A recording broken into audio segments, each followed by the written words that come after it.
On this episode of Time About the Movies,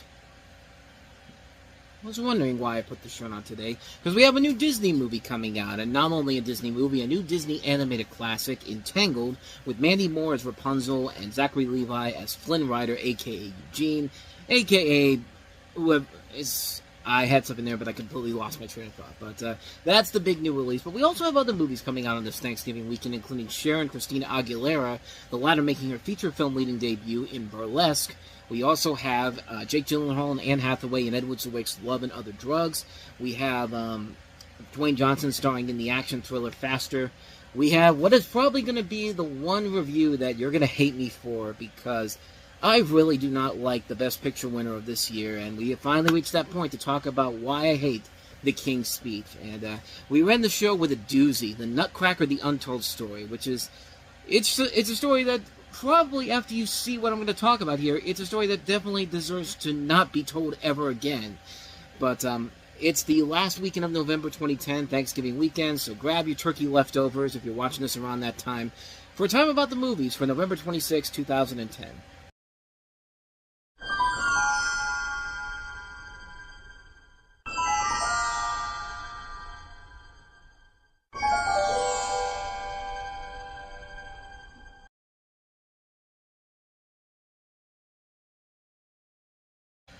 Yeah, that trailer, as nice as the animation looks, the way that that's edited together with the "I'm Trouble Now" song, and it just looks like a movie that just seems like it's dead on arrival. But trust me when I tell you, the trailer is the one thing that will make you hate the movie. When you see the movie, you realize, oh wait, this is actually much better than this trailer is letting on. But welcome to Time About the Movies, and as I said, we're taking a look at the 6 films released on Thanksgiving weekend 2010, and of course the biggest new release of the weekend is Tangled, Disney's 50th animated feature film, and it was marketed as the 50th animated feature film. In fact, when you see the opening of the movie, it opens with the Walt Disney Animation Studios highlighting it as the 50th animated feature film.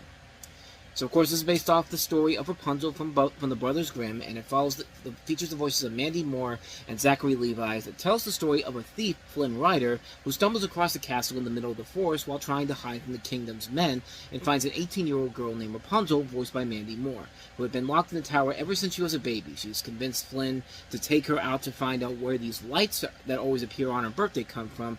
And of course, she figures out that she actually was stolen from a mother. The mother in here, I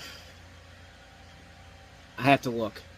Mother Gothel. I knew it had to start with a G, but she's voiced by Donna Murphy, and she's been growing up thinking that she's her mother, when in actuality she's the one that actually stole her from a real family, this royal family. And that throughout the adventure, they come across these two. Mandy Moore's Rapunzel character, toy boat. Rapunzel basically forces Flynn to take her to the village there to see where these lights are coming from, and then she figures out that she's actually been part of a royal family her whole life. And this is where Disney's kind of starting to have that turnaround here. I mean, they've always made great movies. A couple of exceptions have been stuff we've talked about in the past, bad stuff like Home on the Range, Chicken Little, even stuff like Meet the Robinsons and Brother Bear weren't that great. But since John Lasseter, when he took over the studio, they got better and better as they went along. Bolt was great, Princess and the Frog was great. This one, I think, is the lesser of the first 3 films that he's done, but that's not saying that the movie is bad or anything in any way, shape, or form. It's that after what I really like about Bolt and the Princess and the Frog a lot, I really was expecting them to take this to the next level. This should have been their, if you want to, it's like, when this was coming out, I kept thinking to myself, this was supposed to be kind of their Beauty and the Beast moment, like how Bolt was the Oliver and Company of their third Renaissance, if you want to call it that. Princess and the Frog, kind of the Little Mermaid.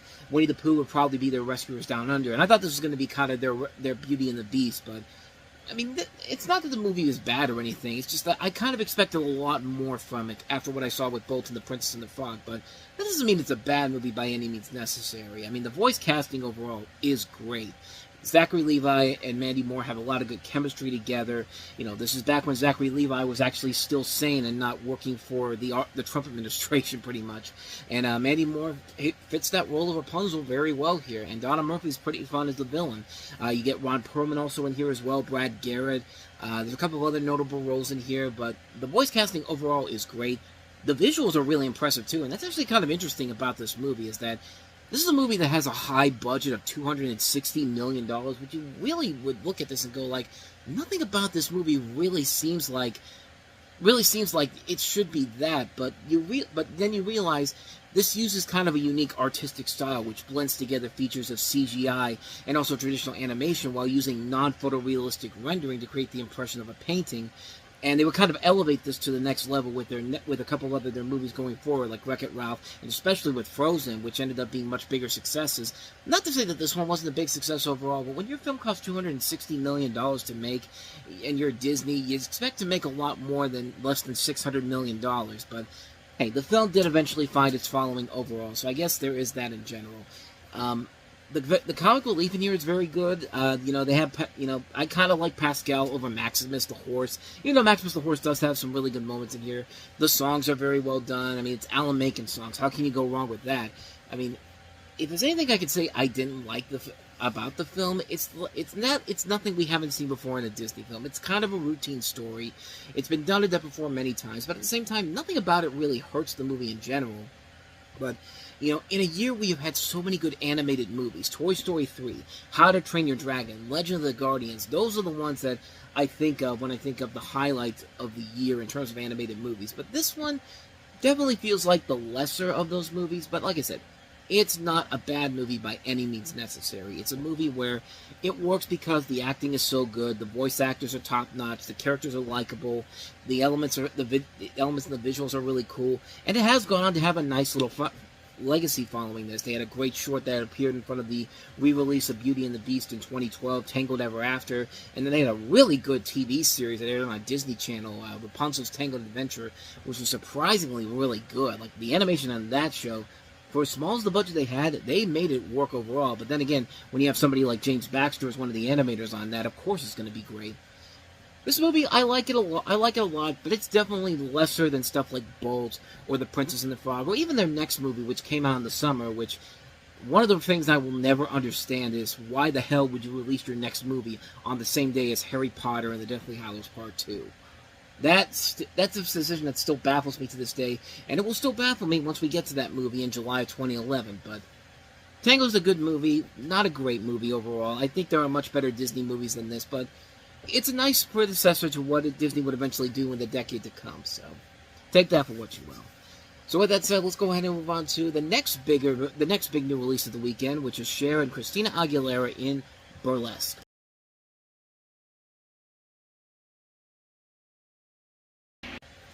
And that right there is probably why this movie didn't do very well. PG-13 burlesque movie is not something I don't think anybody would expect to see in a movie like this. I mean, granted, yeah, Moulin Rouge was PG-13, so was Nine, so was Chicago, but yeah, that's probably one of the reasons why this film wasn't the big hit that Sony was hoping for. But does it make it a bad movie? No, but it's definitely lesser than what it could have been.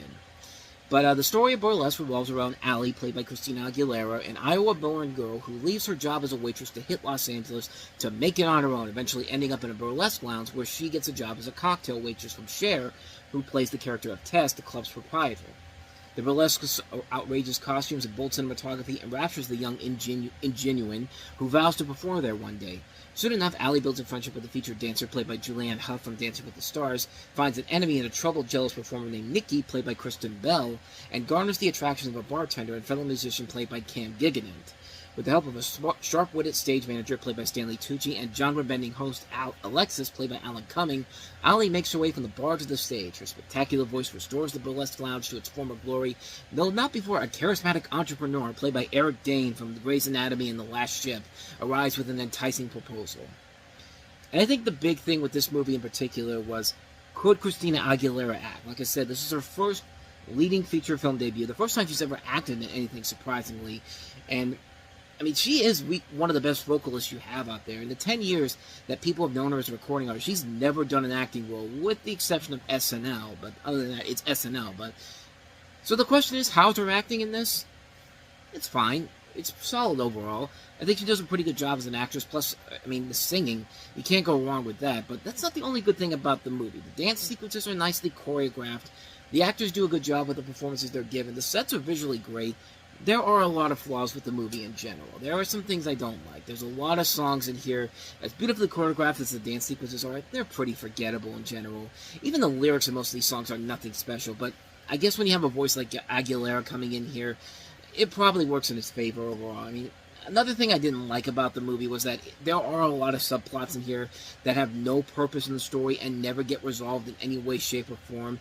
You can easily get rid of these and just have a simple story about this woman who wants to go ahead and become a superstar, a music star, but I don't know. That's just my thinking. Plus, there's a little bit to... It's a movie that is clearly made specifically for Aguilera's fan base and also a female audience, because there are definitely moments in this movie where there's a lot of stuff where if you're a guy sitting in this movie I was there, I went to this by myself, you'd be just like, yeah, I think I'm in the wrong building here. I mean, it's not like Magic Mike. It's not. I mean, Magic Mike. I was gonna say it's not like Magic Mike, but Magic Mike was a much better movie in terms of a story and characters. This is a film that's clearly made to, clearly made for the ladies out there and to titillate, the young boys who love Christina Aguilera, and it's also a gay movie too, pretty much. I mean, gay people would love the hell out of this movie. I would think they would, but overall, Burlesque at least is not another Glitter. It's not a movie where it's a movie that feels like there's just way too much going on there, and it doesn't help. Behind the scenes stuff was ruining that film. This doesn't happen in this movie. For Christina Aguilera, she's fine, and it doesn't hold up as strong as a lot of the good musicals we had up to that point. Chicago, Moulin Rouge, 9. And I think that PG-13 rating does hurt it a little bit. The cast is good. The dance sequences are nicely done. Most of the songs are pretty forgettable. But other than that, though, it's a decent film. For a one-time watch, I would say it's worth it. But other than that, though, there's no other reason why you should be watching this more than once. I mean, honestly, if I'm being honest with you, I haven't seen this movie in 15 years, so I really don't know if it has held up well at all, but I just remember I bought it on Blu-ray thinking one day I'm going to watch it again, and I've never really had the urge to watch it again, per se, but I don't know. I mean, I probably need to rewatch it again, but that's just my memories from the first time I saw it, so... With that said, let's go ahead and move on to our next movie, and that is Jake Gyllenhaal and Anne Hathaway in Love and Other Drugs.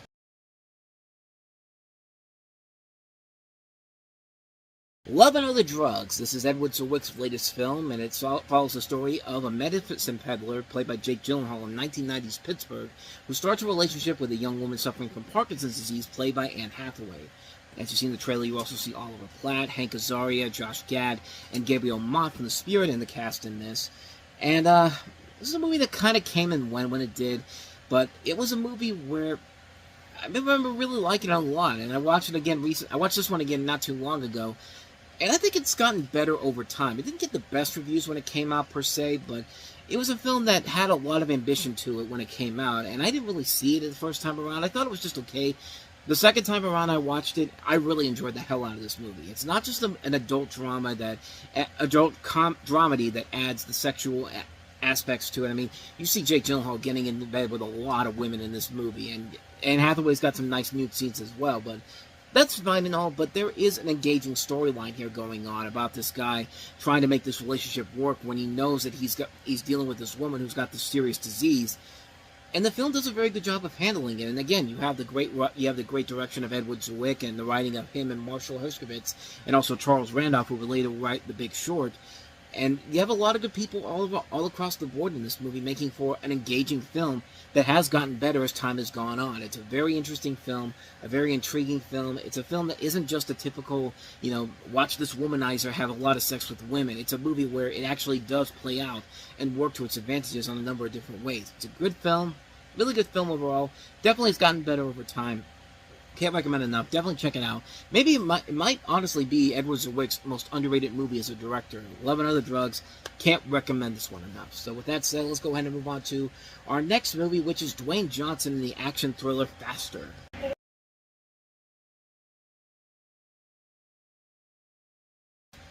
Once again, Why the hell are you releasing a movie like this on Thanksgiving weekend? Honestly. But stop me if you've heard this plot before, because this is a bold plot here. Dwayne Johnson plays a lone man recently released from prison, seeking out the people from his past who he believes betrayed him. While he forces each to atone for their sins, he must also face what meting out vengeance will do to his immortal soul. It's Death Wish again. It's another Death Wish knockoff. It's another ripoff of Walking Tall. This is the literal definition of half-assing it all across the board. This is directed by George Tillman, who at this point had been pretty solid. He made Soul Food. He made Men of Honor. He made Notorious. But then after this point, he went from being a hit maker to more of a mismaker, with one good movie in the 15 years since this movie came out, which was The Hate U Give, which is a terrific, terrific movie that felt like he was coming back to his past. But this movie, oh my god, this movie is such a mess of a film. Like, look, Dwayne Johnson can make this work. I mean, he's perfectly serviceable as the action hero in this, but it's literally the same movie we've seen before so many times before. I think Roger Ebert kind of said it. I think Roger Ebert said it best. You know, rotate the plot, change the period, spruce up the dialogue, and this could have been a hard-boiled 1940s noir. But it doesn't pause for fine touches and efficiently delivers action for the audience that likes one-course meals. This is the type of movie that you watch late at night on TBS or TNT when you can't get any sleep and it's after midnight. The NBA has just finished up, All Elite Wrestling is finished, and then you see, oh, Faster's on. There ain't nothing else on, so I'll put this on while I go off to sleep. That's the type of movie this is. This is the type of movie that you would see on TBS or TNT or even USA late at night when you have nothing else to do, you can't get any sleep. You see Dwayne Johnson and it's just like, I'll give it a shot. And you come across it as, wow, that was completely boring. And hey, at least I got to sleep after that. I could not understand what the hell was going on with this movie in general. The plot is way too complex for something that should be so simple to understand, and they do literally nothing different with this than any other movie that has the similar setup to it. I guess there's one thing to say about it is that, hey, Carla Gugino teams up with Dwayne Johnson again for what, like the third or fourth time? I think she was in Escape to Witch Mountain, and then they did San Andreas, and there was one other one I can't remember what they did, but it was either 3 or 4 of them. But yeah, this is the second time they've teamed up together. But with a cast that includes them, Billy Bob Thornton, Maggie Grace, Moon Bloodgood, Adwale Ekanino Agbahi, Mike Epps, Tom Berenger, Xander Berkeley, Jennifer Carpenter, you expect so much more, and this is the typical definition. This is another one of the CBS Films movies, and you just can tell when CBS Films makes a movie, it's either a lackluster script that the studios knew was bad from the get-go, or a script for a failed television pilot. And I get the feeling this was a script for a failed TV pilot, but they figured, hey, we can get Dwayne Johnson in here, and we can save the film easily. And no, you could not. That's pretty much what we can say. Faster. There ain't nothing fast about this movie. It's neither good, it's neither fast, neither slow. It's just bad. It's just bad all the way through. So now we've come to the review you've been waiting for. Yes, I know this one won Best Picture. I know it was the Best Picture winner at the Oscars. It swept the Oscars, but I'm sorry. I really do not like The King's Speech at all.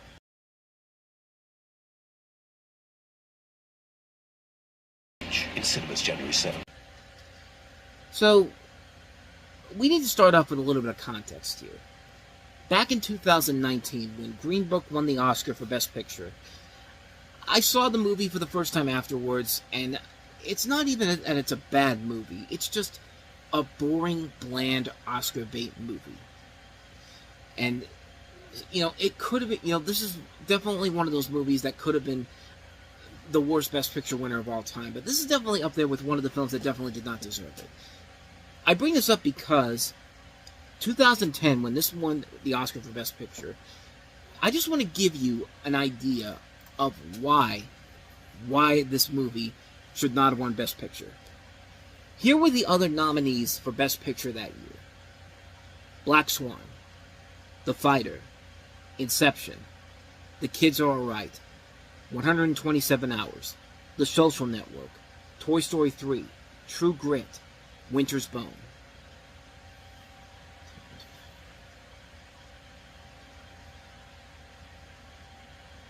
That's 9 movies that could have easily won Best Picture, and I would have been happy with that. But no. The worst one of that group, the laziest movie of that group, won Best Picture. A year where you had Black Swan, The Fighter, Inception, The Kids Are Alright, 127 Hours, The Social Network, Toy Story 3, True Grit, and Winter's Bone. All way better movies. All movies that actually try to do something unique and different. And yet it's this movie, this fucking film, that won it. The laziest, most blandest, most predictable, most forced film of the nominees to win. Yeah, we're going to get into this here, so hold on. Let's take a drink and prepare myself.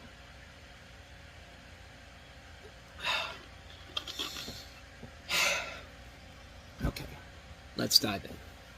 So in the movie, Colin Firth plays the future King George VI, who to cope with a stammer sees Lionel Lodge, played by Jeffrey Rush, an Australian speech and language therapist, who become friends as they work together, and after his brother abdicates the throne, the new king relies on Logue to help him make the first wartime radio broadcast of Britain's declaration of war on Germany in 1939. And I'm sorry, the biggest problem with this movie right away is what I said before. In a year when you had The Social Network, Toy Story 3, Black Swan, The Kids Are Alright, True Grit, 127 Hours, The Fighter, Inception, and Winter's Bone, they all lost to this movie. The problem with The King's Speech is that it does every single cliche Oscar bait thing that you do in a movie to try to win an Oscar. And this is the one that won it. It doesn't do anything new or creative with it at all. And the fact that it not only swept the Best Picture award, but it got Best Director, Best Actor, Best Original Screenplay, when there were so many better movies in that category, in those categories, just proves that the Oscars don't even bother to try sometimes. They would do this more granted, they have gotten better in the last couple of years, actually not giving good movies the big awards like Anora, Oppenheimer, Everything Everywhere All at Once. But they still gave the Best Picture to stuff like Coda, which isn't even a bad movie, but there were so many better movies released that year. West Side Story should have won Best Picture that year. The year Nomadland won. I like Nomadland. But, The Trial of Chicago 7 was also nominated. Judas and the Black Messiah was nominated. Much better movies that should have been nominated in that category. In Green Book this year, Black Panther, Bohemian Rhapsody. I would have rather seen Bohemian Rhapsody win Best Picture. That's how much I didn't want to see Green Book win Best Picture, because it felt like it was one of those years where nobody tried and they just gave it to the biggest crowd pleaser out there instead of actually giving it to the Best Picture. When you have a category called the Best Picture, it should define the year of the movies. It should define that it should be a great movie that doesn't do the same tropes we've seen done before. But no, not this year. Not in a year where we have so many inventive movies in there. We got to give it to this pile of garbage here. And look, I don't mind Colin Firth in this movie or anyone involved in the film, but I'm sorry, you should have won for much better movies than The King's Speech. It's like there's so many other better films that you could have done here. I mean, it's a cliche movie with. Sorry about that. It's a cliche movie with no creative elements in it at all, and it follows every single Oscar bait cliche rule that it has to do to get Oscars. Like, let me just go ahead and give you the 10 biggest ways you could tell this was a cliche-riddled Oscar film. Number 1, it's set in a specific time period, the late 1800s to the mid-1950s. Number 2, someone's playing a mentally challenged character. Number 3, the actors are acting their ass off, and not in a good way. They're just overacting their asses off, like Angelina Jolie and Changing, being like, "I want my son back," like that type of thing. 4, dramatic movie cliches like dying or injured pets or children.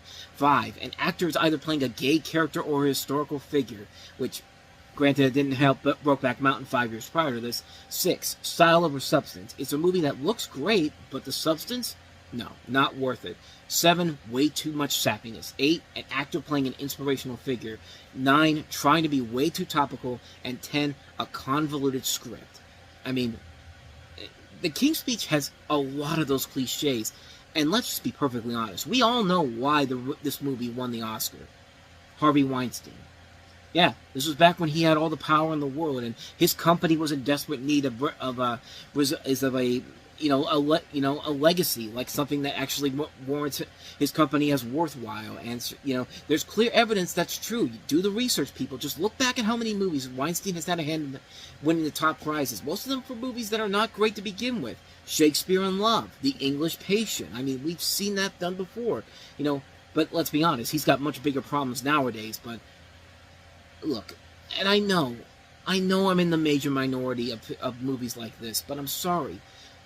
The people that try to defend this movie are unbelievable. I've had people tell me, "Oh, well, you just don't understand the royal family, because if you did, then you need to know what the royal family is about to understand this movie." Fuck the royal family. Do you see what they do to people that aren't in their common ground? Look at what they've done to Meghan Markle whenever she got married to Prince Harry.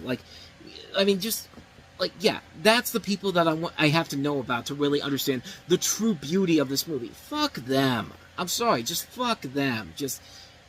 And I know I'm in the major minority when it comes to this movie, and most people would probably say that I shouldn't feel the same way about The Hurt Locker or Crash. They don't deserve to win Best Picture either. And you might be right on that, but you know what? They were good movies. They were films that I actually did like. And yeah, so already that puts me in a deeper in the hole, but I'm sorry. I can't help it. The King's Speech is not a good movie, no matter what people say. It's a bland, boring, and just uninspiring film. It's pretentious, it's got a bad script, the story is not engaging in any way, shape, or form. The acting's fine, I guess, and I was bored watching this movie. This is a lazy film that just does not work at all. In a year where you had so many better movies that should have won this Oscar for Best Picture, and this is the one that wins it, this just continues to prove that the Oscars will never change their ways, no matter how hard you try. I mean, granted, yes, like I said, they have gotten better in the years past, and, they have, but I'm sorry, in a year where you had a number of movies that experimented with new things that we hadn't seen before, done things that were much better, winning this for Best Picture means that you are supposed to be the movie that defines the year. This is you winning Best Picture with this little thing right here means that you're defining what the year was all about. And instead of a year where we should be celebrating films like Toy Story 3 and Inception, no, the best one went to a film that was clearly bought and paid for by a guy that had all the power at the time. And yeah, it's just inexcusable. It's inexcusable that this piece of garbage has so many of these. I hate it. I hate that movie so much. I hate this film so much. I've tried going back and giving it another chance, but I'm sorry. The movie still fucking sucks. It's a terrible movie. It's a lazy film. I just wish I want that award to go to movies that actually try to do something unique and different. Do something that hasn't been done before. When you are the Best Picture winner of the year, the Best Picture should not be a movie we've seen done to death before so many times. It should be a movie that takes chances. It should be a movie that tries. It should be a movie that says, fuck the way that Hollywood plays. We're going to do what we want to do, and we're going to go ahead and do whatever the hell we want to, and we don't care what anybody says. That's what the Best Picture should be. And I'm sorry, The King's Speech does not deserve this beauty right here, nor does it deserve any other awards. Colin Firth should win an Oscar for a movie where he's actually trying.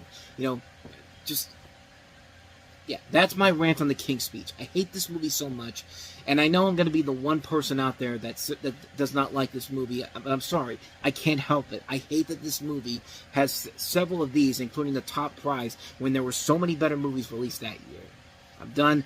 I'm moving on here. So let's go ahead and get back on a much more positive note, because we've got a new Nutcracker movie. Surely there isn't going to be anything too severe or nightmarishly evil about anything that we see in this trailer here, and you know exactly what's about to come if you already know what I'm talking about. You can talk. I've been waiting for someone like you.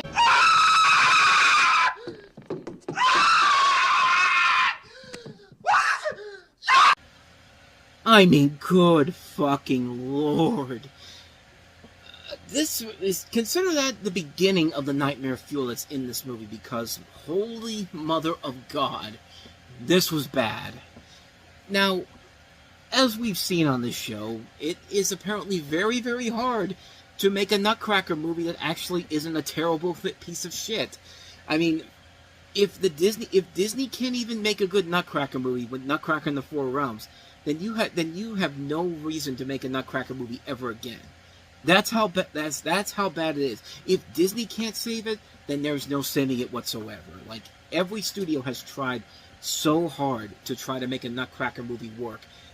And it says a lot when the best versions are ones that feature either the Care Bears, Tom and Jerry, or the Macaulay Culkin one where he's not even saying anything, and it's just a Broadway stage production of it, the '93 movie. But this right here, this has to be the absolute worst version you could ever see in your entire life. The story doesn't seem like it's anything that different. It's set in 1920s Vienna and follows a young girl played by Ellie Fanning who receives a magical doll that is revealed to be the prince and embarks on an adventure to save his kingdom from the Rat King.